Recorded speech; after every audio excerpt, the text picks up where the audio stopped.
बिस्मिल्लाहिर्रहमानिर्रहीम। अस्सलामुअलैकुम। इल्म की बात चैनल देखने वालों को राव कमर रिजवान नई वीडियो में खुशामदीद कहता है। जुमातुल विदा के मौका पर मस्जिद अक्सा में नमाज तरावी हो रही थी, जिसमें हजारों लोग शरीक थे। इसराइली फौज ने नमाज के दौरान मस्जिद में घुसकर नमाजियों के ऊपर हमला कर दिया था, जिसमें बहुत सारे लोग जख्मी हुए और कुछ लोगों ने शहादत भी नोश की। दोस्तों, इस तस्वीर में आप देख सकते हैं, ये एक शहीद का हंसता मुस्कुराता चेहरा है जो मस्जिद अक्सा में हमले के दौरान शहीद हो गए थे।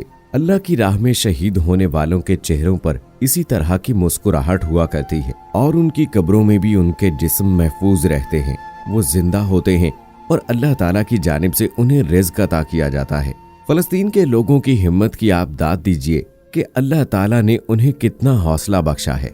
एक दिन पहले जहां पर हमला हुआ, जहां पर लोग जख्मी हुए, शहीद हुए, लेकिन हमला होने के दूसरे दिन ही नमाज तरावी में 90,000 लोगों ने शिरकत की और यहूदी कौम को ये पैगाम दिया कि चाहे कुछ भी हो जाए, उम्मत मुसलमा बैतुल मक़दस से अपनी वफादारी इसी तरह से कायम रखेगी और मरते दम तक बैतुल मक़दस की हिफाजत करेगी। किबला अव्वल बैतुल मक़दस मुसलमानों की शान है और मुसलमान अपनी शान की, अपने किबला अव्वल की हर हाल में हिफाजत करेंगे, चाहे जालिम कितने ही जुल्म क्यों ना करे।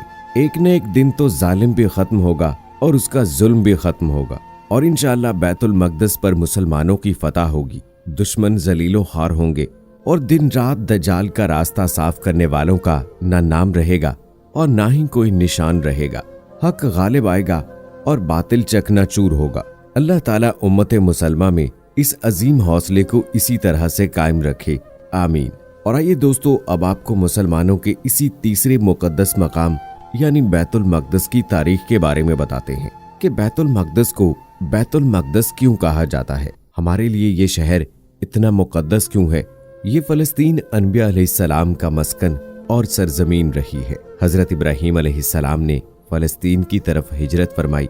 अल्लाह तबारक व तआला ने हजरत लूत अलैहिस्सलाम को इस अजाब से निजात दी जो उनकी कौम पर इसी जगह नाजिल हुआ था। हजरत दाऊद अलैहिस्सलाम ने इसी सरजमीन पर सकूनत रखी और यहीं अपना एक मेहराब भी तामीर फरमाया। हजरत सुलेमान अलैहिस्सलाम इसी मुल्क में बैठकर सारी दुनिया पर हुकूमत फरमाया करते थे। चूंटी का वो मशहूर किस्सा जिसमें एक चूंटी ने अपनी बाकी साथियों से कहा था, ऐ चूंटियों, अपने बिलों में घुस जाओ, यहीं इसी मुल्क में वाक़े अस्कलान शहर की एक वादी में पेश आया था, जिसका नाम बाद में वादी नमल यानी चूंटियों की वादी रख दिया गया था। हजरत ज़िक्रिया अलैहिस्सलाम का मेहराब भी इसी शहर में है। हजरत मूसा अलैहिस्सलाम ने इसी मुल्क के बारे में अपने साथियों से कहा था कि इस मुकद्दस शहर में दाखिल हो जाओ।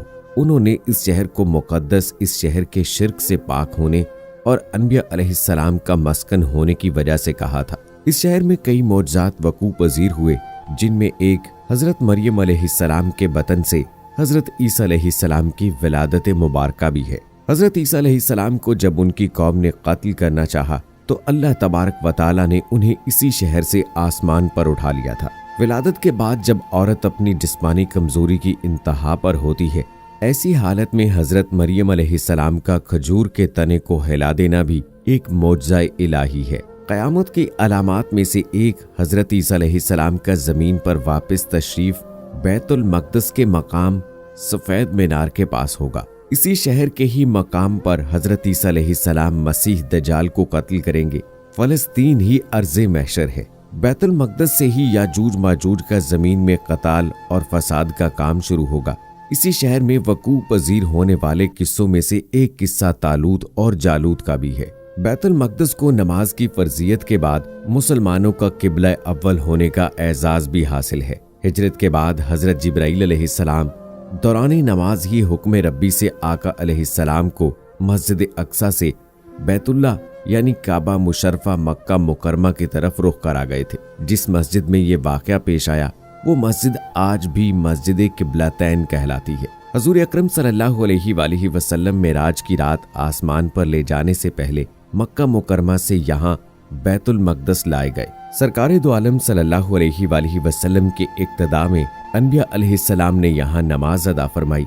इसी तरह फलस्तीन एक बार फिर सारे अनबिया का मस्कन बन गया। सैयदना अबू ज़र रज़ियल्लाहु ताला अन्हो कहते हैं कि मैंने रसूलुल्लाह सल्लल्लाहु अलैहि वसल्लम से अर्ज किया कि जमीन पर सबसे पहली मस्जिद कौन सी बनाई गई, तो आप सल्लल्लाहु अलैहि वसल्लम ने फरमाया अल हराम यानी खाना काबा। मैंने अर्ज किया कि फिर कौन सी मस्जिद बनाई गई, तो आप सल्लल्लाहु अलैहि वसल्लम ने फरमाया कि मस्जिद अल अक्सा यानी बैतुल मक़दस। मैंने फिर अर्ज किया कि इन दोनों के दरमियान कितना फासला है। आप सल्लल्लाहु अलैहि वसल्लम ने फरमाया कि 40 बरस का, और तू जहां भी नमाज का वक्त पाले वहीं नमाज अदा कर ले, बस वो मस्जिद ही है। रसूल अकरम सल्लल्लाहु अलैहि वसल्लम के विसाल के बाद हजरत अबू बकर सिद्दीक रज़ियल्लाहु ताला अन्हो को इर्तदाद के फितना और दीगर कई मुश्किलों से निमटने के लिए अस्करी और अफरादी कुव्वत की अशद जरूरत के बावजूद भी फलस्तीन की तरफ आप सल्लल्लाहु अलैहि वसल्लम का तैयार करदा लश्कर भेजना भी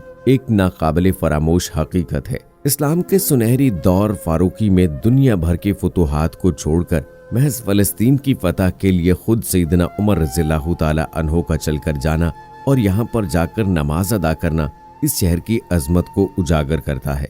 दूसरी बार महीना महराज की रात बरोज जुमा 27 रजब 583 हिजरी को सलाहुद्दीन अयूबी के हाथों इसी शहर का दोबारा फतह होना भी एक निशानी है। बैतुल मक़दस का नाम कुद्स कुरान से पहले तक हुआ करता था। कुरान नाजिल हुआ तो इसका नाम मस्जिद अक्सा रखा गया। कुद्स इस शहर की इस तकदीस की वजह से है जो उसे दूसरे शहरों से मुमताज करती है। इस शहर के हसूल और इसे रोमियों के जबरो इस्तेदाद से बचाने के लिए 5000 से ज्यादा सहाबा कराम रिजवानुल्लाह मजमाइन ने जामे शहादत नोश किया और शहादत का बाब आज तक बंद नहीं हुआ, सिलसिला अभी तक चल रहा है। ये शहर इस तरह शहीदों का शहर है। मस्जिद अक्सा और बलाद शाम की अहमियत बिल्कुल हरमैन शरीफैन जैसी ही है। जब कुरान पाक की आयत व तीनी व जैतूनी व तूर सीनीन व हाजा बलदुल अमीन नाजिल हुई तो इब्ने अब्बास कहते हैं कि हमने बलाद शाम को अत्तीन यानी अंजीर से, बलाद फलस्तीन को जैतून यानी जैतून से और तूर सीनीन को मिस्र के पहाड़ यानी कोहे तूर जिस पर जाकर हजरत मूसा अलैहिस्सलाम अल्लाह पाक से कलाम किया करते थे उससे इस्तदलाल किया। फलस्तीन की अजमत का अंदाजा इस बात से भी लगाया जा सकता है, यहाँ पर पढ़ी जाने वाली हर नमाज का अजर 500 गुना बढ़ा कर दिया जाता है। जिस वक्त वाक़या इसरा व मेराज पेश आया उस वक्त मौजूदा बैतुल मक़दस की जगह कोई पक्की इमारत न थी, मगर वहाँ मस्जिद की जगह जरूर मौजूद थी। जैसा कि अल्लाह ताला ने सूरह हज में फरमाया, और हमने इब्राहीम अलैहिस्सलाम के लिए काबा के मकान की जगह मुकर्रर कर दी। लिहाजा अल्लाह ताला के फरमान अलल मस्जिदुल अक्सा में बशारत पिन्हा है कि ये मुकद्दस जगह मस्जिद की शक्ल में तब्दील हो जाएगी और अहले हिजाज के लिए मस्जिद अक्सा मुसाफत के एतबार से दूर दराज होगी। मुराद ये है कि इस्लाम का असर व नफूज बढ़ता चला जाएगा और जिस जगह पर रोमन एम्पायर काबज है इस जगह पर इस्लाम का झंडा लहराएगा। ये मुकद्दस सरजमीन इस्लाम के दस्तरस में आ जाएगी।